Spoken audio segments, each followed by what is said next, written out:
आपने अपना channel subscribe नहीं किया है तो प्लीज़ सब्सक्राइब करें, बेल आइकन को दबाएं। सुप्रभात प्रिय विद्यार्थियों, कैसे हो आप। आज कक्षा 12वीं आरो भाग 2 की हमारी अगली जो कविता है राम लक्ष्मण मूर्छा और राम विलाप, और इसके कवि हैं गोस्वामी तुलसीदास जी। गोस्वामी तुलसीदास जी द्वारा रचित पहली जो कविता है कवितावली, उसका आपने अध्ययन किया, उसके प्रश्नोत्तर आपने याद किए। उसी कड़ी में गोस्वामी तुलसीदास द्वारा रचित अगली जो हमारी कविता है जिसका हम अध्ययन करने जा रहे हैं, राम लक्ष्मण मूर्छा और राम विलाप है, इसका हम अध्ययन करने जा रहे हैं।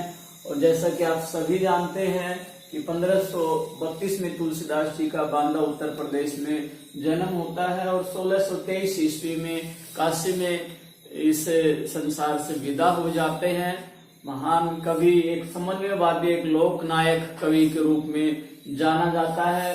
भगवान श्री राम उनके इष्ट देव हैं, आराध्य हैं।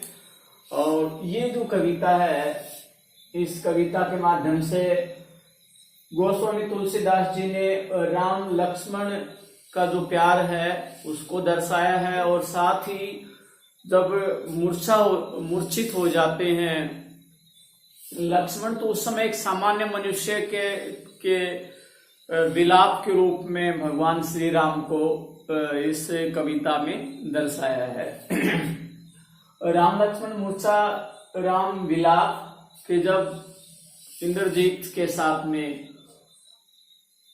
मूर्छित हो जाते हैं लक्ष्मण, और उस मूर्छा के समय किस प्रकार से विलाप करते हैं, और उसी समय हनुमान जी हैं संजीवनी बूटी के लिए जाते हैं, रास्ते में देरी हो जाती है, और उस समय एक सामान्य मनुष्य की तरह श्री राम हैं, वो विलाप करते हैं। उसी विलाप का इस कविता में वर्णन किया है।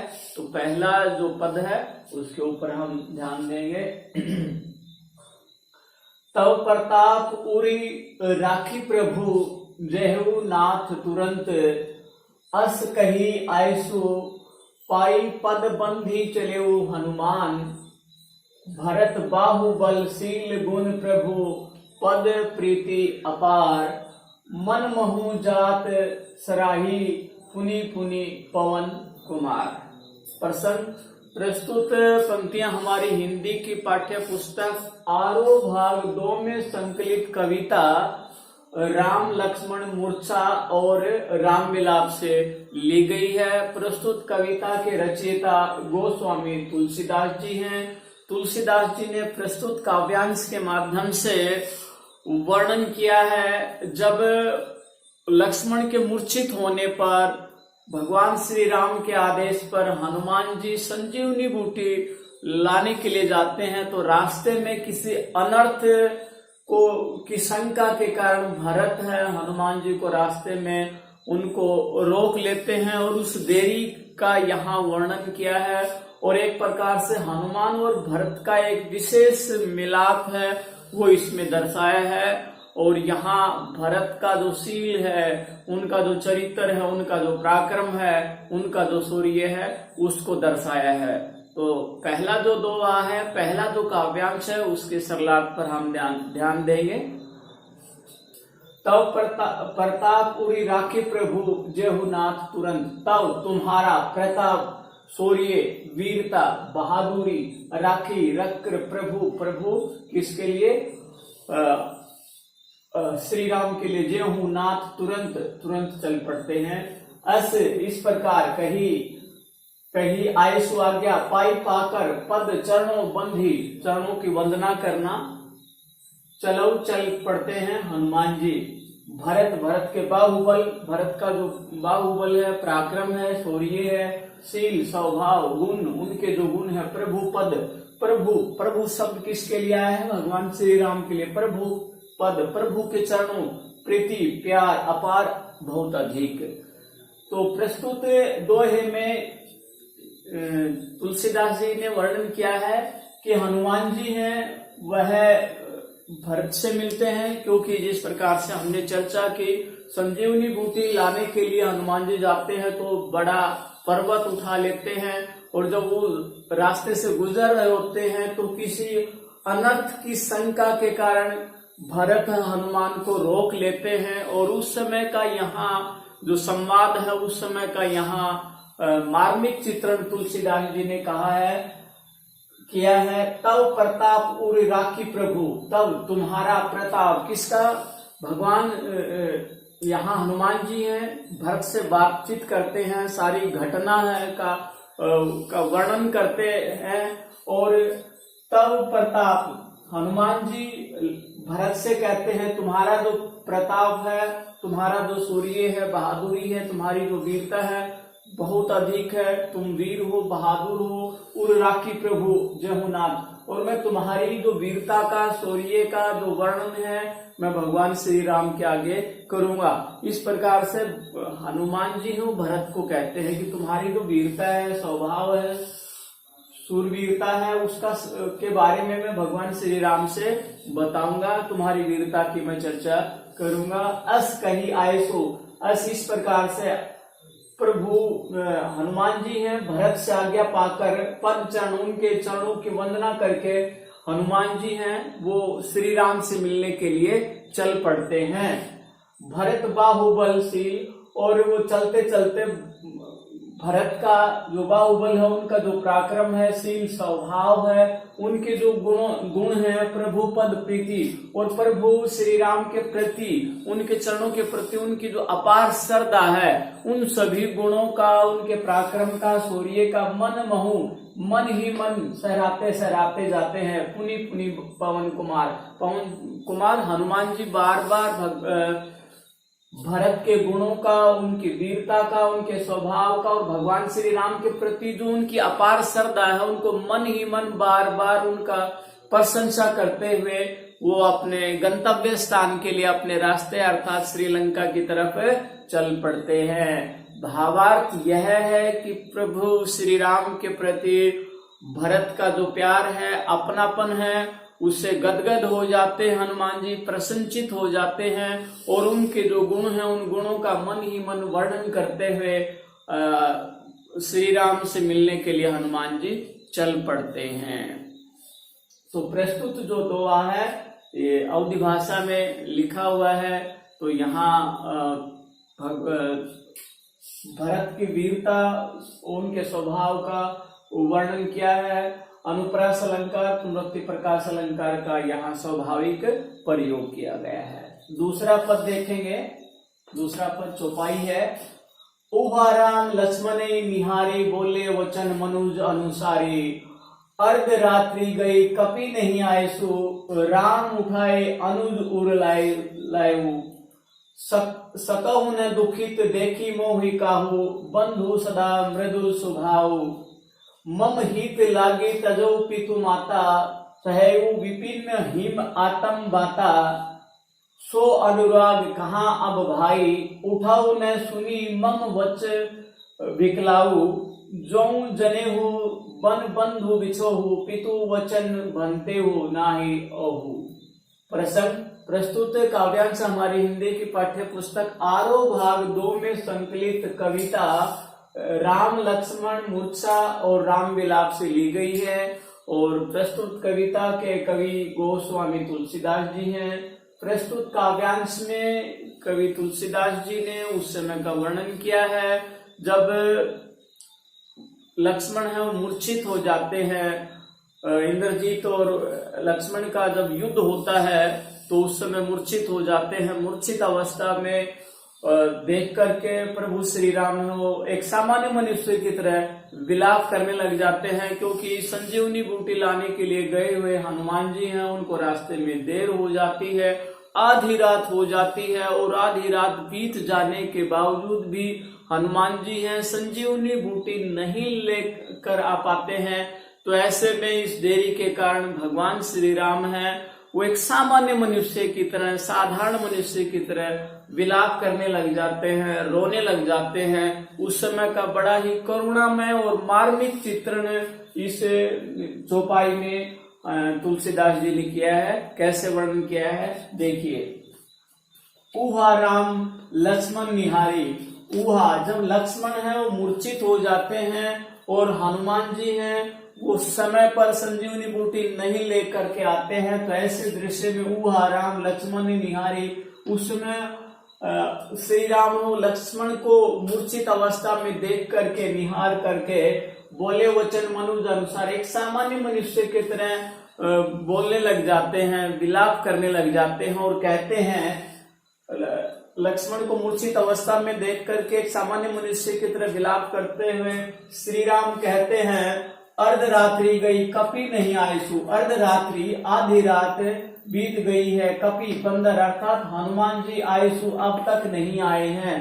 राम उठाई अनुज उर लाए, श्री राम ने अपने अनुज छोटे भाई उर हृदय को लायसु लगा लिया, विलाप करते हुए अपने छोटे भाई अर्थात लक्ष्मण को अपने हृदय से लगा लिया। क्या कहते हुए कि आधी रात बीत गई है, अभी तक हनुमान जी हैं, संजीवनी बूटी नहीं लेकर के आए हैं। और ये कहते हुए भगवान श्री राम ने लक्ष्मण को अपने हृदय से अपने हृदय के साथ लगा लिया। सकौ ने दुखित देखी महु काहू, बंधु सदा मृदुल स्वभाव।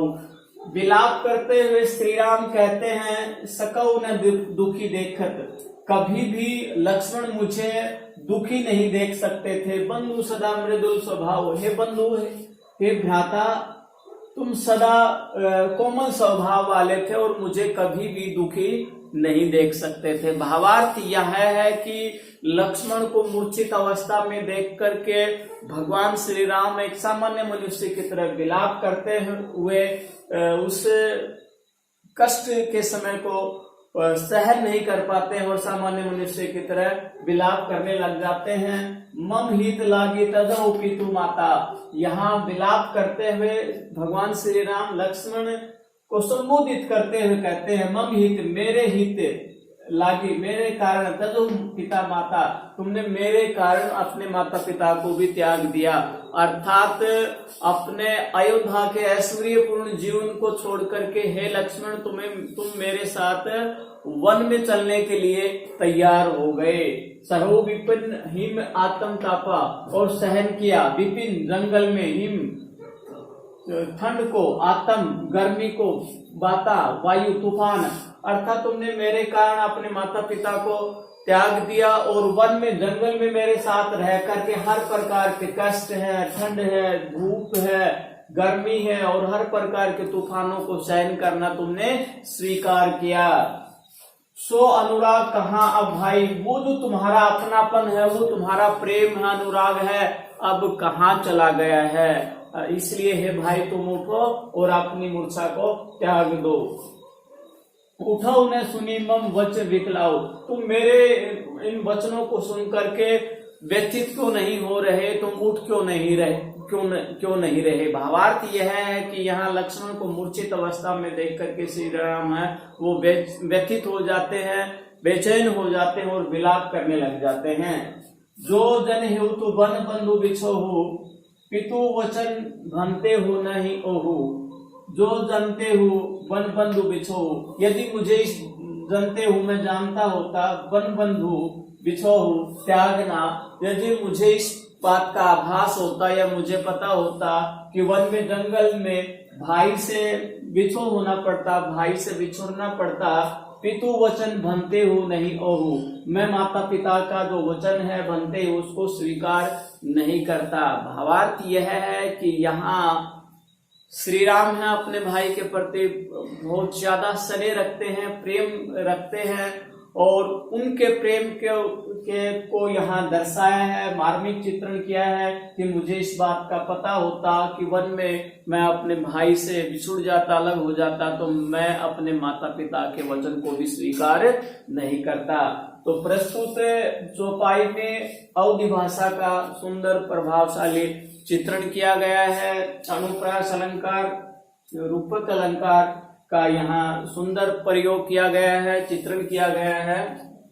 और आप देखेंगे कि करुण रस का बड़ा ही मार्मिक प्रयोग किया गया है, भाषा सहज सरल और प्रवाहमयी है। अगला तीसरा जो अध्याय है उसको, तीसरा जो पद है उसको हम देखेंगे। तीसरी चौपाई देखेंगे। सुत वित्त नारी भवन परिवारा हो जहूं 12 ही 12। अरे अस विचारी जे हूँ जगह ताही मिला हूँ न जगत सहोदर भ्राता। जथा पंख बिनु खग अति दीन मणि बिनु फनी करिबर करहीना। अस मम जीवन बंधु बिन तोही जो जड़ देहु जीवम मोही।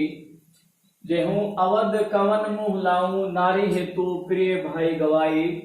बरु अपयस हो जग मोही नारी हानि विशेष चति नाही। प्रस्तुत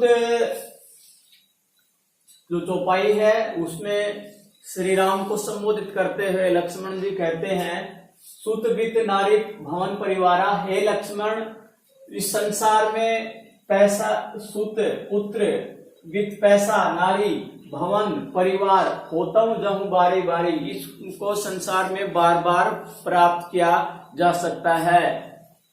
अरु विचारू जे हूं जागत ताता। इन सब बातों को पर विचार करके है भाई जाग जाओ, अपनी मूर्छा को त्याग दो। मिला ही नहीं जगत सहोदर भ्राता। लेकिन इस संसार में जो सगा भाई है वो दोबारा से प्राप्त नहीं हो सकता। जथा पंख बिनु खग अति दीनहा। लक्ष्मण को संबोधित करते हुए श्री राम कहते हैं, जिस प्रकार से पंख बिनु खग, खग पक्षी जिस प्रकार से बिना पंखों के दीनहीन हो जाता है, अपाहिज हो जाता है। मणि बिनु फनी, और मणि के बिना फनी जो सांप है वो दीनहीन हो जाता है। करीबर करहीना, करीबर हाथी हो बिना सूंड के, बिना अपने फन के दीनहीन हो जाता है, अपाहिज हो जाता है। ठीक इसी प्रकार से मैं तुम्हारे बिना जीवन व्यतीत नहीं कर सकता, इसलिए अपनी मूर्छा को त्याग करके तुम खड़े हो जाओ। आगे कहा, असमम जीवन बंधु बिन तो ही। इस प्रकार से तुम्हारे बिना मेरा जीवन है वो बेकार है, तुच्छ है, दीनहीन है। जो जड़ देव जीवन मोही। तो मैं इस संसार के लोगों को क्या मुंह दिखाऊंगा, मैं तुम्हारे बिना कैसे जी पाऊंगा। जेहू अवध कवन मुंह लाई। मैं तुम्हारे बिना अवध अयोध्या में किस मुंह को लेकर के जाऊंगा। नारी हेतु प्रिय भाई गवाई। संसार के लोग या अवध के लोग, अयोध्या के लोग मेरे ऊपर आरोप लगाएंगे कि अपनी नारी के लिए, अपनी पत्नी के लिए सगे भाई को गवा दिया, त्याग दिया, छोड़ दिया। बरो अपयस हो जगमाही। मैं संसार के हर प्रकार के अपयश को मैं सहन कर सकता हूँ। नारी हानि विशेष क्षति नाही। नारी को छोड़ देने की या नारी को भुला देने की या नारी को छोड़ देने का जो त्याग है उससे कोई मेरे को विशेष हानि नहीं है, लेकिन तुम्हें त्यागना, तुम्हें छोड़ना मेरे लिए विशेष हानि है। भावार्थ यह है कि यहाँ पर प्रभु श्री राम ने लक्ष्मण के प्रति अपना अपार जो प्रेम है उसको दर्शाया है। एक साधारण मनुष्य की तरह विलाप करते हुए श्री राम को यहाँ दर्शाया गया है। दोहा छंद है, करुण रस का मार्मिक और स्वाभाविक प्रयोग किया गया है, अवधि भाषा का सफल प्रयोग किया गया है। और इसमें अनुप्रास अलंकार, रूपक अलंकार और उदाहरण अलंकार, मणि बिनु फनी, इस प्रकार से उदाहरण अलंकार का भी सुंदर प्रयोग किया गया है। तो आपने राम लक्ष्मण मूर्छा का पार्ट 1 है जिसके 3 जो काव्यांश हैं उसका आपने सरलार्थ सुना। ये तीनों सरलार्थ अपने अभ्यास पुस्तिका में लिखेंगे, याद करेंगे। अगले जो चौपाई है, अगले काव्यांश के लिए आप पार्ट 2 का अध्ययन करेंगे। आज के लिए इतना ही। जय हिंद, जय भारत।